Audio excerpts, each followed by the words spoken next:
ជំរាបសួរពុកម៉ែបងប្អូនមានបងប្អូនណាខ្លះធ្លាប់កាន់ម្សៅត្បាល់នេះអត់បងប្អូនទាំងអស់គ្នានេះគឺជាត្បាល់បុរាណមួយដែលសម័យមុនគេកាន់នឹងអានេះឯងបងប្អូនតែសងៃវាចាញ់ម៉ាស៊ីនទេគឺម៉ាស៊ីនកាន់ម្សៅ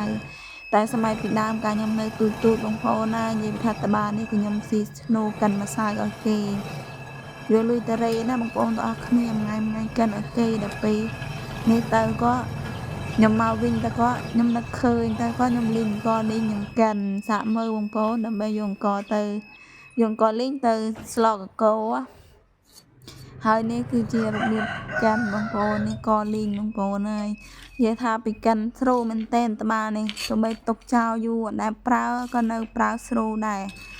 ហើយបើអស់ថ្លៃប្រេងអស់ថ្លៃភ្លើងអស់ថ្លៃម្សៅអីទេកាន់ស្រូណាកាន់នឹងដៃបងប្អូនសម្រាប់គ្រួសារយើងចង់ធ្វើនំធ្វើអីទីតូចណានាងក៏លីងកាន់បានម៉ត់ល្អណាបងប្អូនណាយើងថាស្រូបើសម័យពីដើមវិញគេប្រើតែត្បាល់ឯងបងប្អូនតែឥឡូវចេញមួយទេគឺប្រើភ្លើងប្រើម៉ាស៊ីនប្រើអីចឹងណាប្រើភ្លើងម៉ាស៊ីនមួយទេឃើញគេមានស៊ីឈ្នួលកិនម្សៅដោយប្រើភ្លើងណាបងប្អូនគ្រាន់តែដោតភ្លើងទៅចាក់ទៅវាកិនខ្លួនឯងចេញមកម៉ត់ល្អដែរ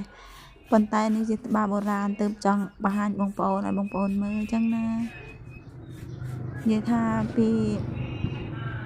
ស្រូណាបងប្អូនហើយនេះក៏លីងយើងកិនម៉ត់ដែរនេះបាយបាយជម្រាបលា